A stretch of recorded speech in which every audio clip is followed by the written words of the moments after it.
but I have the other ones available in there. But what? So, Luke, what are you drinking today? Coca-Cola.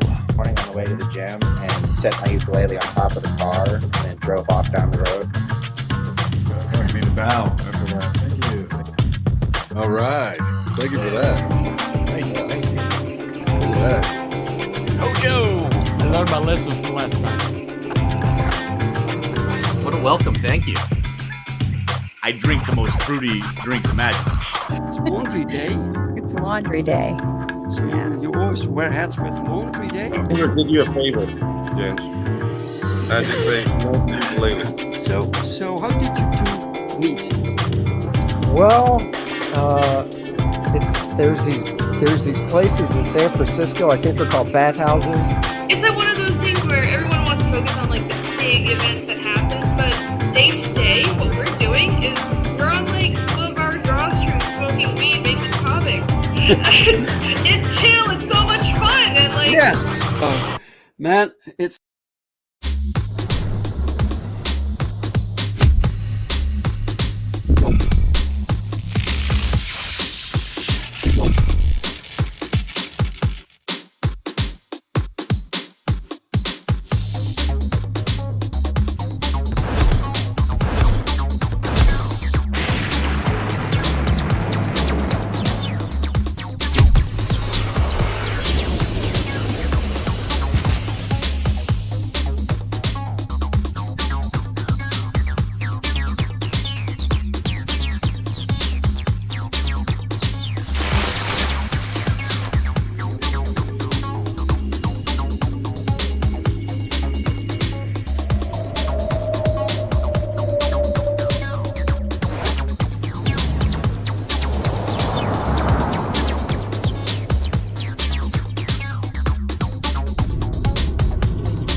Woo! Yes! Yes, guys! It is Sunday! It is Sunday! This means another episode of A Drink with Brink, where I talk with other indie creators about their hopes and their dreams and their lives, but also their books and their campaigns. Because, frankly, I'm kind of done with mainstream comics, mainstream entertainment. It bores me. It kind of sucks. And indie is where the passion is! Okay. Wow, I hope you're all having a fantastic weekend and a good Sunday. I've basically been working the entire weekend, like business stuff. Not so much creative stuff, but more like business things. And it really sucks that it needs to be done, but it needs to be done, you know? So, this morning when I woke up, I got the last penciled page of Perfect 10 Book 5 in my mail. In my inbox. The last page is penciled, so all 32 pages are now penciled, and Thiago, he is the inker. He's working on inking all these pages that still need to be done. So I think we can finish the book before the new year, and so this means that I can accept the book for print, and directly after New Year, hopefully the first week, maybe second week, we can go to print, guys. That would be amazing. So you all technically could have your books in February. That's my goal. I hope it'll work out. But we're on schedule because I set the campaign like delivery month to March. So that's good. That's good. Sometimes we indies deliver, you know, it does happen. So, right. Let's see who's in the chat with us today, guys. I saw Gorilla Mar. Gorilla Mar is in the chat. Welcome, sir. Gorilla Mar. Guys, subscribe to Gorilla Mar's YouTube channel. He has a YouTube channel and he does like reviews, like short 5-minute reviews of comic books. especially indie comic books. So that's good. We need that. Welcome, Good Stuff. Good Stuff is also here, and Good Stuff does wonderful trailer work. He made the trailer that you just saw of Perfect 10 and POWERTRIP. So if you need something done for your campaign, it doesn't have to be a comic book. It can be whatever. Just reach out to Good Stuff on X. Just find him. And then we have 58 Underground in chat with us. Hello, sir. How are you today? Always cool to see you. And then we have Miranda. Welcome, Miranda. First time in the chat. Welcome. Nice to see you. And here is today's link, by the way. The link to the campaign that we're going to talk about today with the guest is pinned in the chat. You can go check it out. It's just a pre-launch at the moment, but just sign up. Just click that little thing to get notified. Maybe you get something extra. I don't know. We will discuss that. And then we have Lirio Inks, a wonderful inker. Hello, Lirio. How are you, man? Nice to see you in the chat with us. And Darkside is Comics all the way from the Netherlands. Holy shit. Darkside, welcome. Welcome, man. We did a unboxing stream yesterday, 2 hour stream yesterday. Go check it out. We unboxed some cool indie books. And some books I got twice. from the same unboxing, I got 2 double comics. So if I backed them twice or I got them accidentally, I don't know, but I think I should be more cautious when I back things, that I don't back double. I don't really mind, but it's and Dr. Rhino is also here with us in the chat. Dr. Rhino, welcome. And then we have Crenshaw FAO. Welcome, Crenshaw. Thiago's work is excellent. Yes, Thiago is a wonderful inker. And he does a lot of work. He does stuff for Genuine, but also for the guest of today. Mike, nice to see Mike. Good day and good evening during Christmas, December crunch time. Yeah, it's busy everywhere. So you noticed that also, Mike? It's busy. Yeah, it work is crazy right now. So and Dave, you always deliver. This is true. There's only one time that I was late. I was 3 months late, and I it sucked. I hated it, but sometimes it happens. But I think my reputation, my record is pretty solid. People can trust that we make quality and we deliver the quality. Let me see if I miss anything. I don't think so. All right, guys, thank you so much for being here. It's time for the guests. Let's not have them wait any longer because we have a lot to talk about. So let me find the right video, like I always do, because we have to give him a very warm welcome. The guest of the hour, Mr. Michael Oden.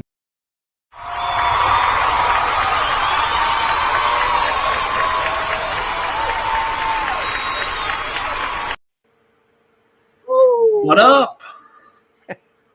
Michael, welcome back. What man. up, Dave? How are you doing, man? I'm good. I'm tired. The sigh of relief, man. I got you, dude. It is that busy time of the year. I've got. Yeah. We're here talking about this, but Dean and I are working hard at finishing up the Embrace 2 as well, making sure that we can hit our campaign target of February delivery, which I'm fairly certain we'll be able to do. It just depends on how. There was a 2-page spread that was taking Dean a bit, but we've passed that, so the rest of the book should be pretty seamless. But yeah, completely empathize. Yeah, I'm at this point that I have so many projects going on, and not only with Genuine, but also my own work, my other job, plus the social life, and there's so much going on that at some point I just check out. It's just I don't, this sensation. There's just too much going on, and just check out. I don't know where to begin. Anyway, I mean, I completely understand. I'm like right there with you. You know what? I'm gonna turn this digital background off because as cool as it is, I'm like phasing in and out like a ghost, and it's distracting me. So I can only imagine what it's doing to the audience. So we'll just do this. oh, look at that. Yeah, this is. I'm in my dad's study here right now. So Okay. just All right. the, Michael, I think I forgot the last week. So I can't forget because people remind me if I forget. The first question that I need to ask you is, what are you drinking? well, I just finished it, but I had water. I know, very exciting. Very exciting indeed. No, that's You know, I meant to go pick up some beverage, some special beverage, and then I was running errands and got my hair cut and everything, and I was like, yeah, that's what I needed to do. And then I got back here, and I realized, oh crap, I forgot to. Well, you got your hair cut, so that's something, right? Yes, I did get my hair cut. I look very nice. It'll be good. Mike says, "Woo! The embrace it and it's awesome art." Yeah, man. Dean's crushing it. The 2-page spread that he turned in is absolutely fantastic. And like it happens in like an old town city area. So there's like a ton of bricks in the buildings. And it's like the reason why it took so long is because there's literally thousands of bricks that he drew individually. Oh, really? The buildings. Yeah. So it took Egypt. ages. Wow. He was very annoyed at me. Yeah, He's like, I'm going to count all of these. Holy shit. Yeah, some people like the details, you know. It's, yeah. Crenshaw doesn't have a social life. Yeah, it's sometimes difficult to do. Yeah, anyway, fair. Michael, so you've been making comics for a few years now. So what was the first book that you produced? That's actually ironic because you know, we're here to talk about Elysian Fields Reborn. Yeah. Which is the reboot of my original series, Elysian Fields. And so like, yeah, man. let me pull up the cover for the first one that I did. Oh, you have the cover? That's awesome. Yeah, I've got it somewhere. Give me just a sec. Because we have your pre-launch page. You have several like visuals on there. I'm not sure if the cover is also there, so we can see it, but we can bring that up later. Because yeah, that's fine. I don't even think I have the zero. Where is the? Oh, you don't have it? Oh no. I will find. This is killing me. But the original version of this book is now 5 years old. Yeah, man, it's been a while. Mm-hmm. Right, on. It should be in here. Okay. Oh, okay. So, meanwhile, I'll check the chat because Dr. says the council forgives your transgressions, Michael. Mm-hmm. Oh, I'm glad. Thank you. That was really stressing me. So, right. I understand. But so what was the reason that you? Oh wait, you have something? Yeah. So this was the original cover of Elysian Fields, issue 0, released 5 years ago. So you were about to ask the big question: why? Yeah. Right. Because you changed everything. You changed the art style. Yeah. You changed the logo. You did complete revamp. I did a full systemic overhaul on it. And so the big reason for this was I did Elysian Fields issue 0 and it performed very well. I actually had like a bit of a lightning in a bottle moment with it, because most indie creators, you know, you're lucky if you break even on a campaign, right? For the record, Elysian Fields issue 0 is not this one, right? No, this is issue 0. The Reborn is the one that I'm here to talk about, but we'll get into that because like I kind of want to, you know, pace myself and kind of take people through the journey. Sure, man. Hi, Miranda. That's my girlfriend. coming in and support me in the chat. She is also not the first. This is also not her first time in this chat, Dave. Oh, I'm really sorry, Miranda. I'm so sorry. Oh my God. I'm just letting you know. She's been here a couple of times. My memory sometimes, but it's all good, dude. I'm just giving you guff. But she thinks you're looking good. So yeah, or the cover. I'm not sure. I am aware. I sent her a picture of the haircut to make sure that it met her standards. Anyways, but so I did this, and I was very fortunate. I actually ended up in the green on this campaign and took the money that was in the profit and I invested it into the second book, Pyramid Gambit. Pyramid Gambit. That's how it should go. Pyramid Gambit did not perform well. Wow. And like we technically made around the same amount of money, but it was a much larger book and we had fewer backers. It was a bit more expensive on the like cost to purchase thing. So like I lost a lot of money on the second book and I almost quit doing comics. And that's when I had the idea for the Embrace. Then I decided I was going to try and remaster Elysian Fields and see if that had any interest. And effectively the consensus was like, hey, cool that you did this, but if there's no changes to the story or anything like that, like I already have this book. I don't really the colors make it look better, but whatever. And so I was just at this kind of point where I was like, all right, I'm probably not going to continue doing Elysian Fields, even though it was a project that I really loved to do. So I'm going to close this now because I'm going to share another screen. All right. The thing that inspired you asked why do people want to know, Michael? Why do the reboot? Yeah, indeed. And so here's why. So as a way to try and get Elysian Fields out there, I put it up on Webtoon. And I hadn't checked it in a while.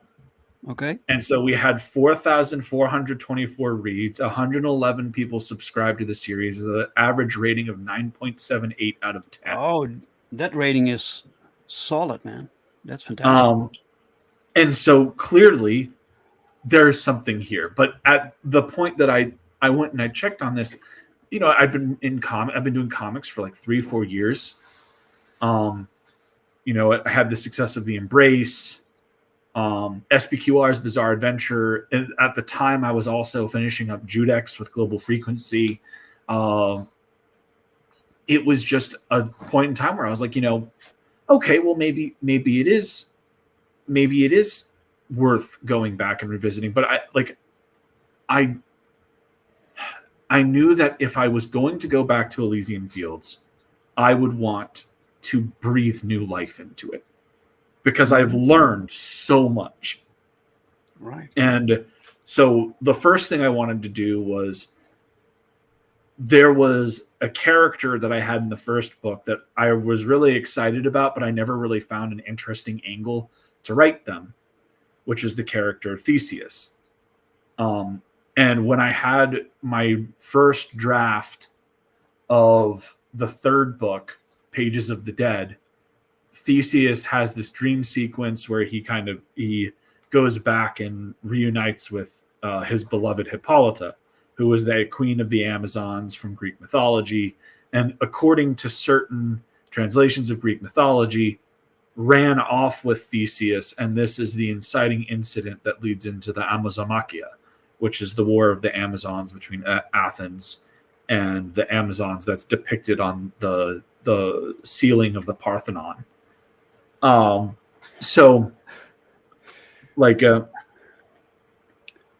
And I really liked writing Hippolyta. And so I figured, okay, well, I could get rid of Theseus and replace him with Hippolyta. And so that was like the first major change, obviously. Yeah, it is. Sometimes solutions to problems are are very simple, but you just don't see them, and Yeah, suddenly you figure things out. Oh, and then it clicks, you know. And the cool thing is once I made that decision and I was starting to do some more research and everything like that, I came upon like and it was something that I already knew, because you know me, I'm a huge mythology nut, like, but like it's one of those things where just you never know until like something just clicks, and it dawns on me that Hippolyta has a fantastic connection to Achilles, who's of course our protagonist. In that, depending on the translation,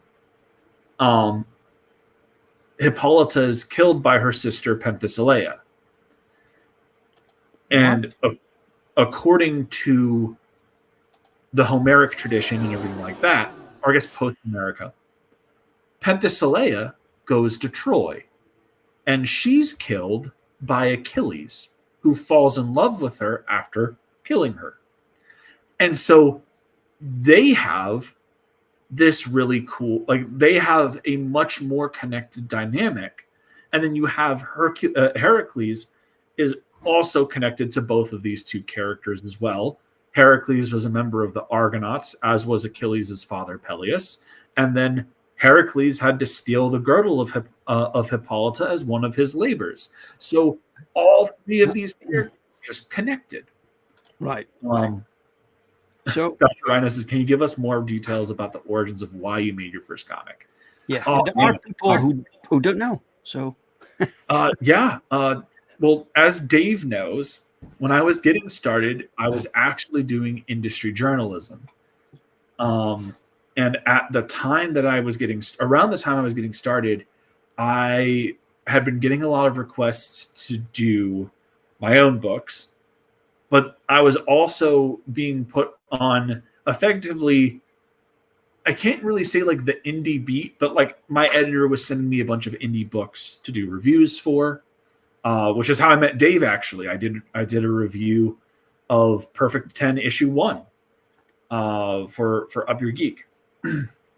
So I that was really the big thing. At the time I was going through some stuff, so I decided, okay, well, at that time crowdfunding was starting to kind of get into its own thing, and so I invested in doing my own book.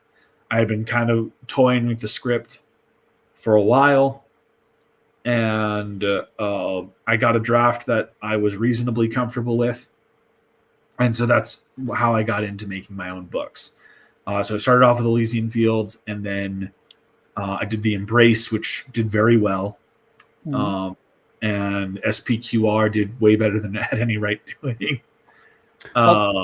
When you make your first book, you never know what's going to happen. So you kind of take into consideration that that's the only project you're ever going to make, because maybe it fails spectacularly, right? So what was it about this particular concept that you thought, this is the first book that or maybe the only book that I'm going to make? This is the book, right? So what that ultimately comes to, like, Elysian Fields was always something that, while it had never really lived as a full-on like concept in my head, it was based off of, casual conversations that you have in your nerd groups about who would win in a fight, right? So like the bare premise of Elysian Fields is Mortal Kombat meets world mythology, right? Like you have an underworld tournament where all of these different mythological heroes fight on behalf of their respective gods of the dead to become like the champions of the underworld, effectively. Like, just a simple, at its simplest level. And so, that was born out of that just fascination of mythology and heroes and everything like that I grew up with. And I love those characters. Achilles is one of my favorite characters in all fiction. Most people who know me know that I could, like, if you set me down and go talk about the Iliad, you've now given me license to take over the next 6 hours of your life. it's something that is very dear to me. Growing up, my dad used to read me the Iliad as my bedtime story.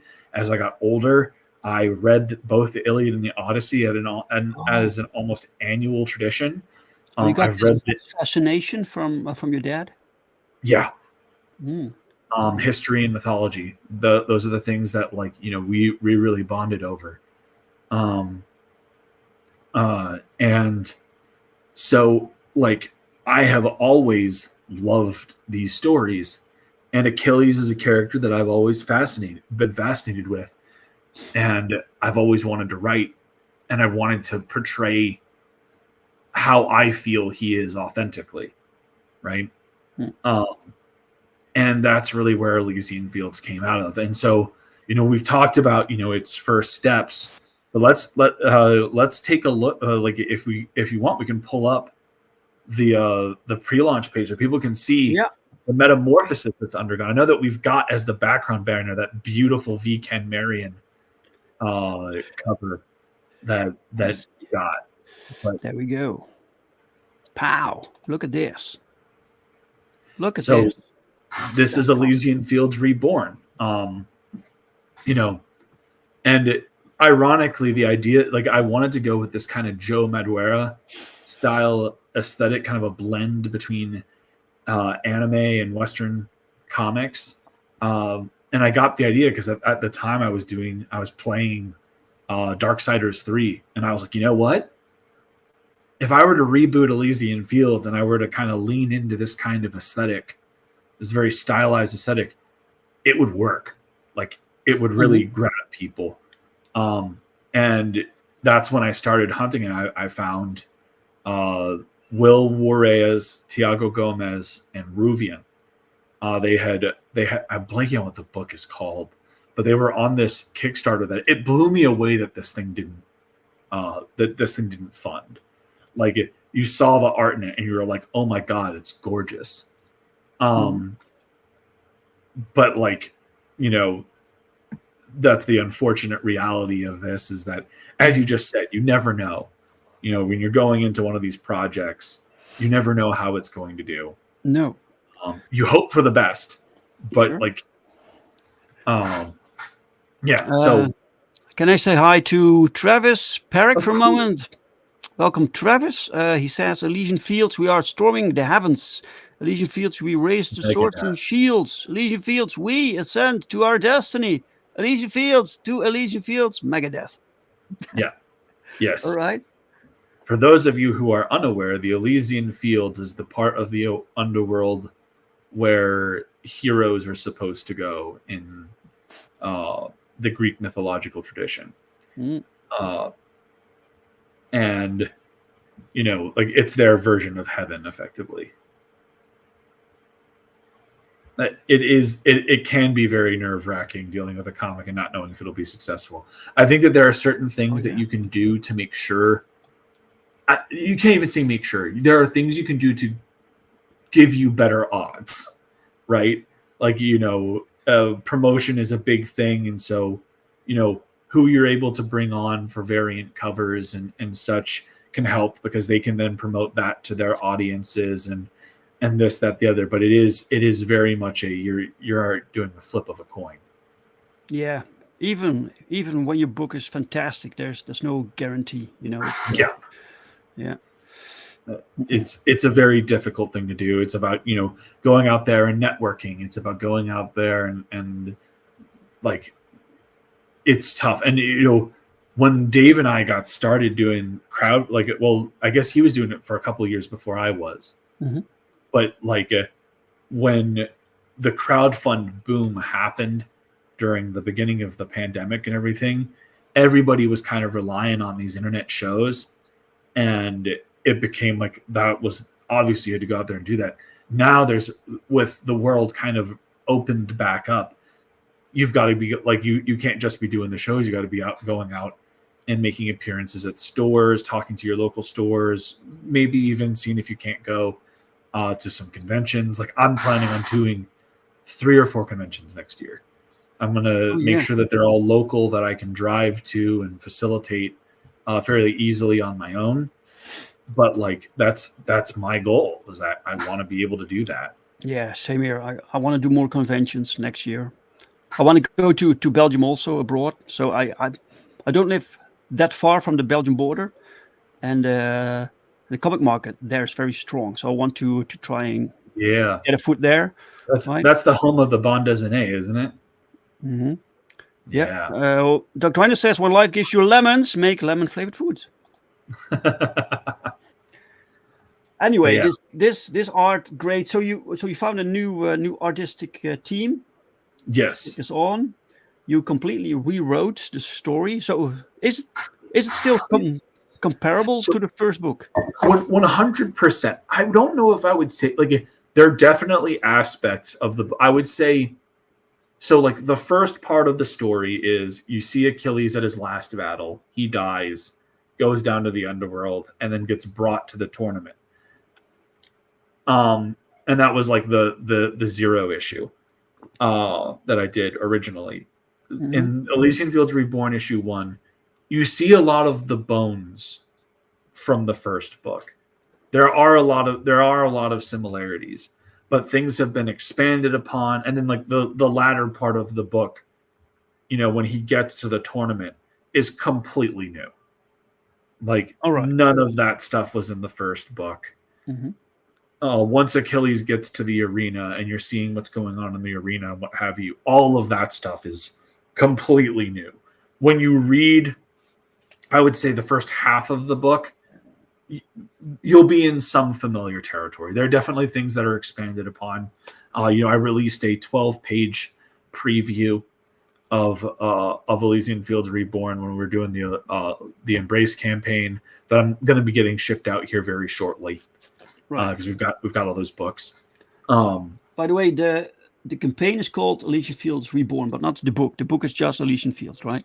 It's going to be called Elysian Fields Reborn. When you open up the title page, you'll have the Elysian Fields. Reborn is the first storyline, effectively.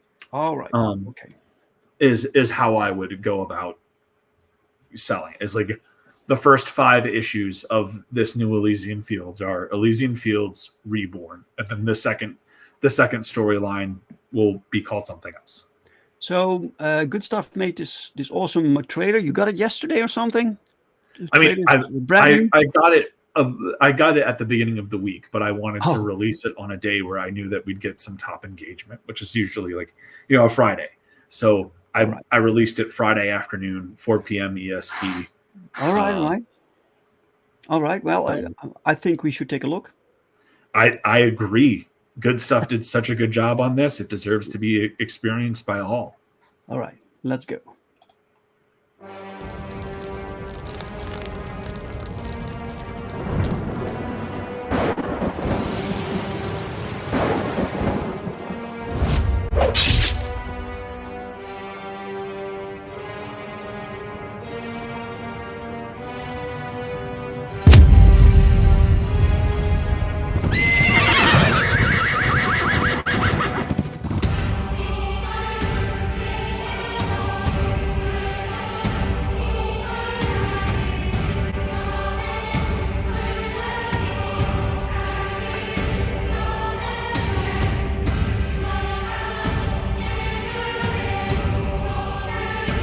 Oh, that's badass. Yeah.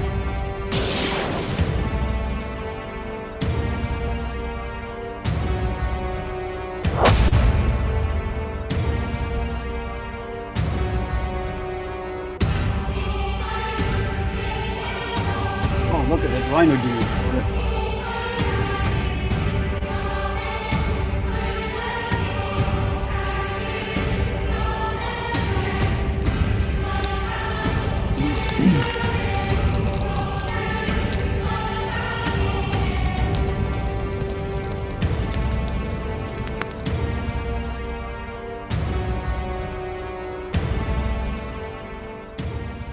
Cool.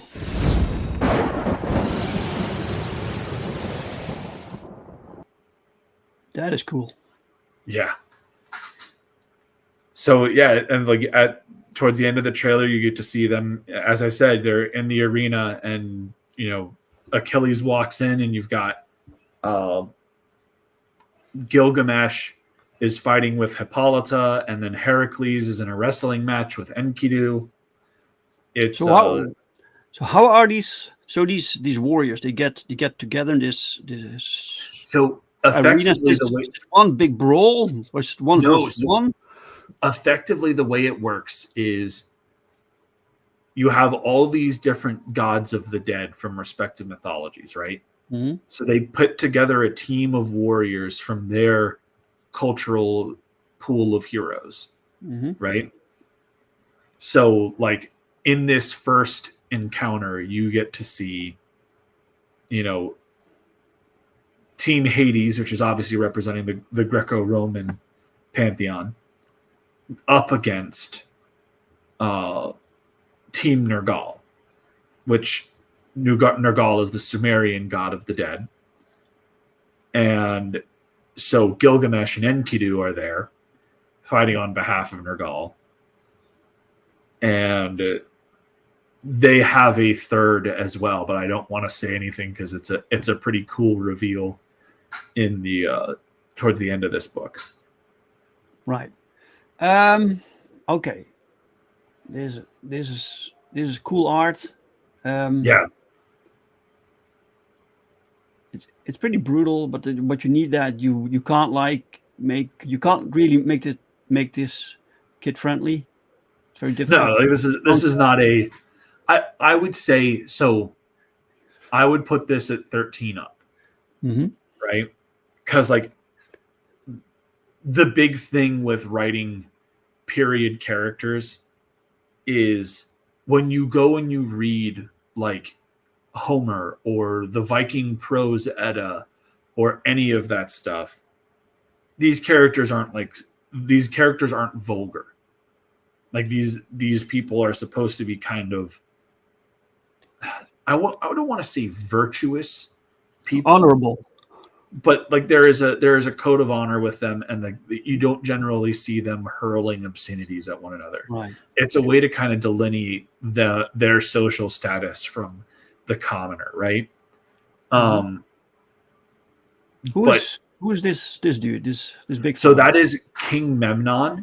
He was a king of Ethiopia that went and fought for the Trojans towards the end of the Trojan War, and he is, by all accounts, the last person that Achilles fights at Troy, before he gets killed by Paris. Wow. What's happening here? So this is like a DeLuca effect, right? So the head is rolling here, right? Oh, okay, cool. Man, this is cool. Right. There's some good bell here. It's very difficult to draw horses, but they did a good job. Will did a fantastic job with these horses. They're great.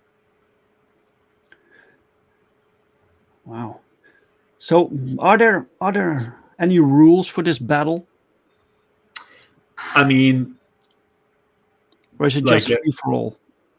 Pretty much free for all. Like the only major rule is that the people fighting in the arena can't be divine. So like one of the things that you like, it's not set in the first issue or anything like that, but one of the things that you will end up finding out is, Heracles doesn't die the same way most people do. Like he did die, but when he does die, he doesn't go down to the underworld. He actually ascends to Olympus and becomes a god, right? All right. So in order to compete in this tournament, he actually rescinded his divinity to fight. Okay, right. So like he is no longer an Olympian. This art is cool, man. Yeah, so that was done by Von Randall and Robert Nugent. And let me tell you, fantastic lines, fantastic colors. The two things that both of those guys have in common, as well as just being fantastically talented, is they both work on Spawn books right now. Oh, yeah? Yeah. Well, yeah. Like, really impressed. Designs also. You had to like you had all these concepts. I think one of the challenging aspects of this is that you work within existing mythology, Yeah. kinda. So you have to portray these characters like so you can recognize them, but also in a way that they're new. So you have to give them fresh designs that people never had before. 100%. And honestly, coming up with the designs of these guys has been some of the most fun thing, because it's effectively a license for me to go through and do a ton of research. Like, modern historians believe that the Amazons were heavily based off of the Scythian warrior women. And so like I kind of like, it was so fun putting her design together, because I went and I was like, all right, so I'm going to take aspects of Scythian armor and weaponry and everything like that, and I'm going to blend them with like Minoan era Greek. So like her makeup and everything like that is all based off of Minoan era makeup that women wore. And then her armor and everything, it's been stylized because the comic community is the comic community, but like it's heavily inspired by like Scythian scale armor, and she's got a recurve bow, she's a mounted horse archer, like all of these things that are very intrinsic to the identity of the steppe peoples.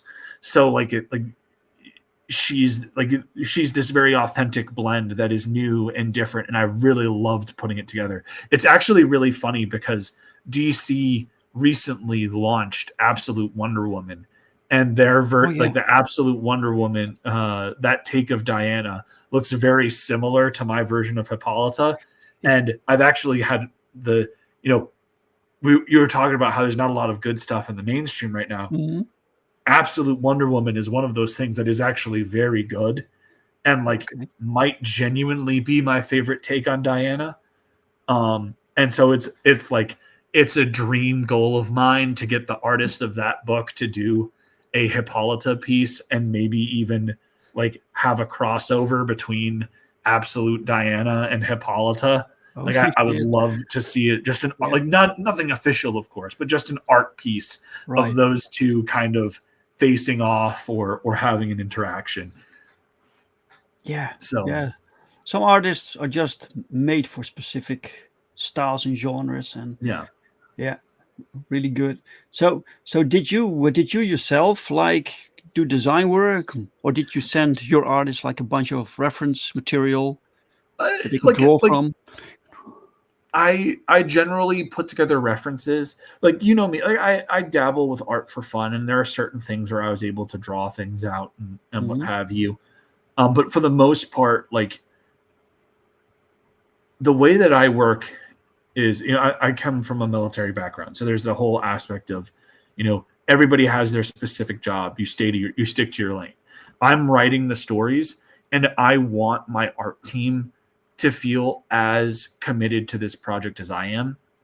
So I want them to have fun. Like I want them to have a good time putting these designs together. I want them to really put everything that they've got into it. And, the result is what you've seen. It's fantastic. Like, all of the people that I have on the project, when they read the scripts, like constant, like, oh man, this is going to be so fun to put together. I'm already like, I have the script for the second issue is going through an editing pass right now. My goal is to have the scripts for the first 5 issues put together by the time that we launch. By the time that we launch, the first issue is going to be done. Perfect. Like I'm going to, my goal is to have a proof copy of the first issue in hand while I'm doing my campaigning, to be like, look, this is all done. The only thing that will change with this is like cover upgrades and stuff like that. That'll be stretch goals. Okay. By the way, Ken V. Marion is fantastic. Yeah, V. Ken Marion is amazing. Oh, V. Ken Marion. All right. Like he is so good. He's brilliant talent, does a lot of really great stuff in the main. Like his book, Soul Striker, looks phenomenal. But like, you know, he's been doing stuff with like a lot of stuff for DC. He's one of their chief artists for their current All In event. And Andrew Dahlhaus is his like big colorist. What up, Mo? Welcome, Mo. Welcome, Oh Mo. man, we're gonna have to play the trailer again so that Mo can see it. Yeah, because Mo hasn't, I don't think has access to the Twitter sphere and such. So I don't think he's actually seen that yet. right. Shall we do that at the end? Yeah, that sounds great. Great. Nice to see you, Mo. Really, really excellent art. So you made another like variant cover. So how many covers does this book have? 4. There will be 4 variants, and all of them will be the same price. It'd be $15, and you get $15 gets you. The book is 44 pages, and it's going to be printed in a prestige format of 8.5 by 11. Oh, okay. So all right, a different format. What's the reason behind that? I wanted, one of the things that actually inspired this was seeing Mavericks by Global Frequency. They have it. Theirs is, I think, 9 by 12. I think is their dimension. That's just very hard to find printers for. So like. I really liked the idea of, with this being a battle book, I wanted the art to have the ability to breathe and really feel cinematic. And I think that by having that larger page space, you really give it that opportunity to do it. And prestige format books have been coming back into popularity, even in the mainstream. You know, there are a whole bunch of smaller companies that have been coming up, and all they do is prestige format books. So like, I think that this will look really good on a shelf. And that's the goal is for me to get this book. Like that's one of my goals is, you know, once we do this campaign and everything like that. And I have a lot of faith that this is going to do well. It's going to be trying to get this shopped for larger distribution and everything like that, try and get it into stores. Oh, cool. So you're collecting like signups right now. What's the plan for the launch? So the plan will be March 28th, 2025, which will be the 5-year anniversary to the date of when I launched Elysian Fields issue 0. And it's kind of one of those things where there's a whole bunch. I'm not a very like spiritual kind of guy or anything, but there's been a lot of signs that really showcase that this is the right time to do it.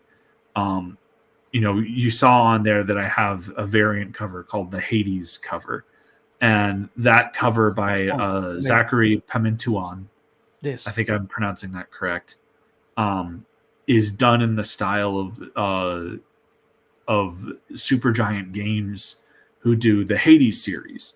So the first game was a big hit.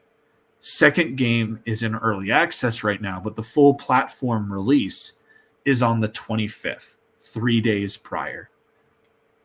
And so and then obviously that's right around I hear no. Good God, no. What's Jesus, this? It's crazy to think that that's ancient history, isn't it? It feels just like yesterday, but that was 3 years ago. The Spencer's debacle was 3 years ago. It's freaking insane. Oh, I remember now. Yeah, man, that's the Liberty distribution scam. Holy shit! Yeah, that was quite the thing. Like and you know, oh man, that was rough. But like blowing up Ogden's phone. Yeah, I bet. Point right? is, I have some plans to kind of take this to a few of the bigger imprints, and showcase the success of how it did on crowdfunding as proof of concept. Kind of like what happened with, you know, Matt Wagner. Like, I'm not fucking Matt Wagner, obviously, But like Matt Wagner tried to have Dark Horse publish his Dracula book that he crowdfunded on Kickstarter initially, and they said no. And then he went and crowdfunded it, and it did gangbusters. And then Dark Horse was like, okay, we'll do this. You can do the crowdfunding stuff, and then we'll distribute it. And so now it's getting distribution. So that's effectively what I'm planning on doing. Is I'm looking at trying to do something similar to that. Is kind of showcase, look, man, I'm a nobody, and like look at how well this did. Mm-hmm. Right. Like imagine what would happen if we actually had dollars behind it marketing wise and could get it into national syndication. So this means you want to reach out to like a publisher like Dark Horse. Yeah. Right. I'm looking specifically at Dark Horse because Dark Horse took some serious hits over the past couple of years. They've lost some of their most valuable IP that they've had due to the Disney acquisition of 20th Century Fox. They lost RoboCop. They lost Aliens. They lost Predator. They lost Star Wars. And all of those were the comics that Dark Horse was pretty much built on. Like Dark Horse is the ones doing the Aliens and Predator comics. Mm-hmm. You know, like they were the ones doing the Terminator comics, the RoboCop comics, all of that stuff. Right. And now those are all of those licenses have been taken away from them. So they're looking for new IP. And I feel like if there was ever a time for a indie guy from our kind of sphere to jump up, it's now. And it's all about being smart about it. We'll see how it goes.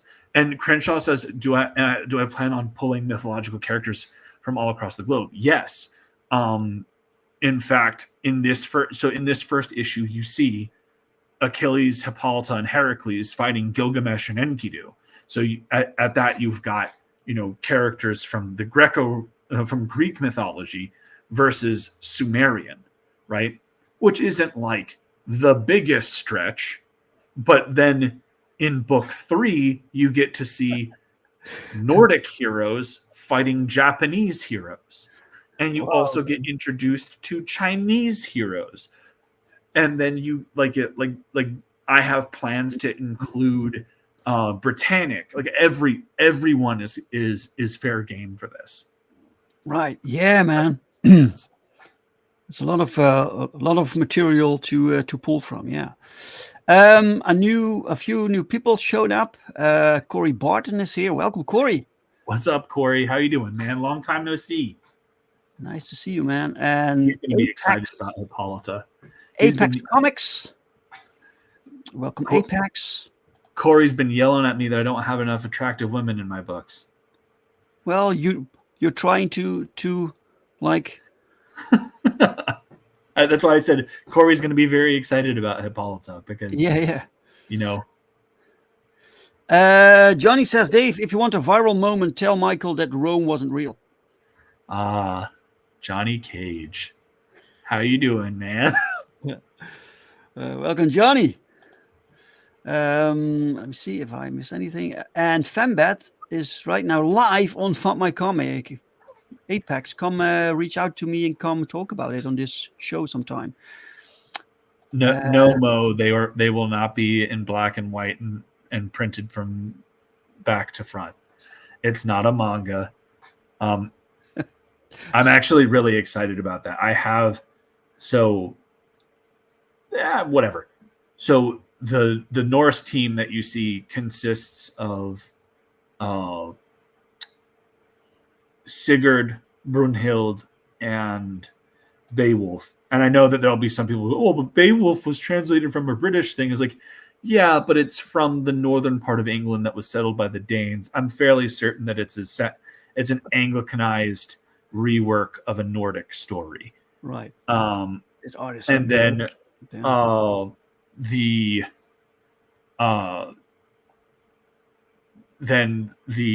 I can talk, the Japanese team that you see consists of Miyamoto Musashi, Hanzo Hattori, and I'm blanking on the guy's name right now, but he's according to Japanese mythology, he was the first ever samurai. So I thought it was like a really cool thing and there's some like lore on him becoming this kind of demonic ghost that haunted the countryside, and I'm going to play with that a bit as well, kind of make him a Japanese kami. But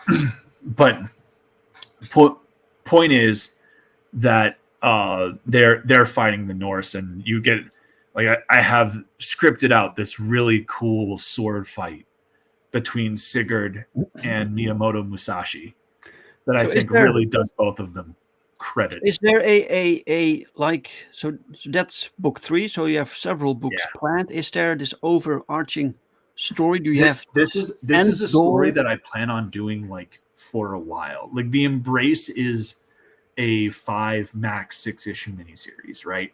Like this is going to be my book that like if I were to do a monthly title, it would be this.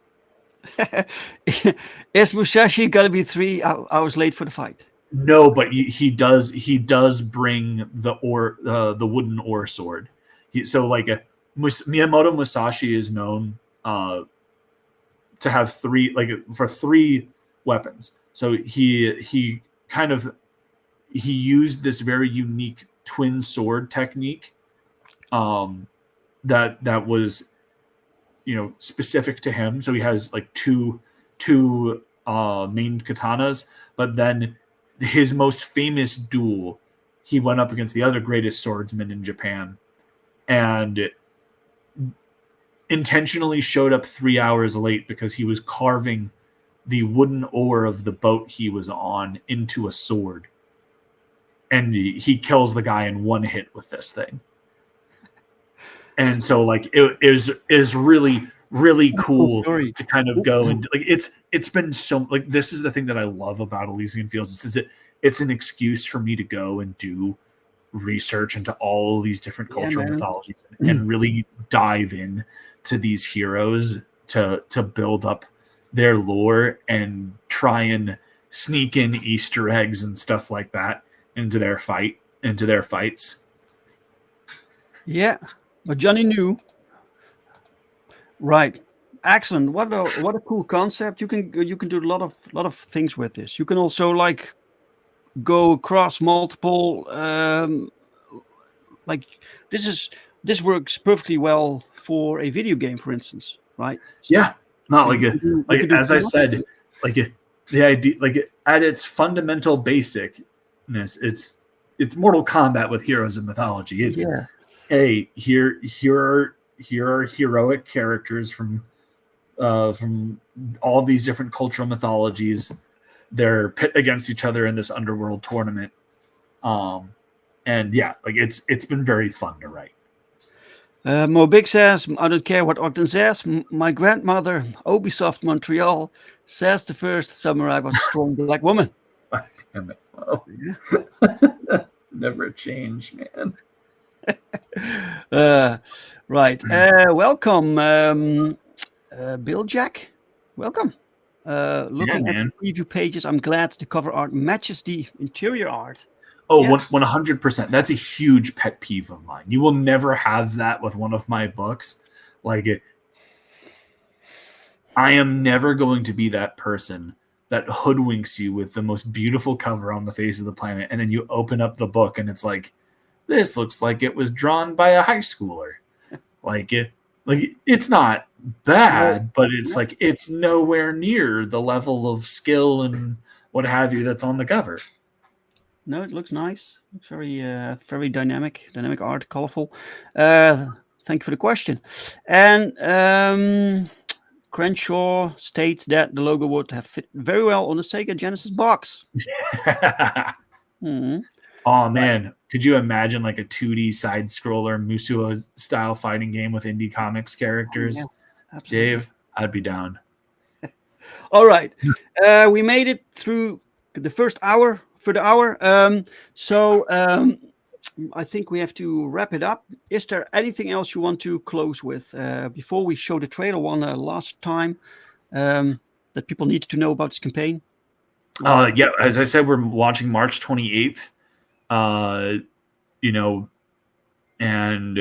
if you are interested in getting, I have a whole bunch of extras of the 12-page preview. If you are interested in getting that, hit me up, and I should be able to facilitate that. Excellent. Miranda needs this book now. Yeah, I know she does. She yells at me about it constantly. She's very excited. Oh, that's great. That's supportive. Mobig says, listen to Oxen taking shots at iron sights and samurai and dinosaurs. Look, man, I'm not taking shots at anybody. I'm just saying, because that's been a big thing even in the mainstream. I remember there was this Black Knight series that they did back in 2013 for Marvel, and they got these beautiful painted covers that were just drop dead gorgeous. And then the art on the inside, it wasn't bad, but it was nothing like the cover. And it made me angry, like genuinely angry, because they, like, when they were doing the previews even, they didn't show off any of the interior art. It was always just, here's Black Knight #1, and the cover was so cool. And I was like, and the premise sounded great. Like, I was all this about only it. means that they knew the interior art was subpar. And that's the thing, is it wasn't subpar, it was just different. It was like so the interior art was more akin to kind of like Bronze Age comic style artwork, but then the cover art was I'm trying to think of like a good I wouldn't say Frazetta-esque, but it's like it was this very clearly like pretty digital painted, like a really just gorgeous aesthetic that would have looked really cool in sequential art. And I guarantee you the reason why they didn't do it is it would have taken so much time to produce each issue. But I'm just like, man, you can't have that be your promotional image on everything. No. And the book looks nothing like it. No. Mobig says Squirrel Girl had a similar issue. A flashy cover, then interiors. Then interiors drawn by Napoleon Dynamite. Oh. All right. Michael, thank you for being my guest for today and for talking about your upcoming campaign. Thanks so much. Apex says, no digital art in my comics, all traditional. I mean, I feel like there are so many artists that work in the digital medium at this point. It's very difficult. Like it's like, I was fortunate. Will, the pencil artist for this, does his pencils all traditional, which is great. But I feel like a lot of line artists have transitioned to digital. Right. Like, it is what it is. All right. And Mobig says, hail the panel, hail the chat. Thank you, Mobix. Hail chat. Thank you all for showing up. And for, if you like this stream, give it a like. If you didn't like the stream, give it a dislike. And I'm very sorry. I will be back next week. And we will close with the trailer for Mo. Digital lettering, what a cop-out. Right. Okay, guys. The trailer before we end. So thank you all for showing up and see you next week.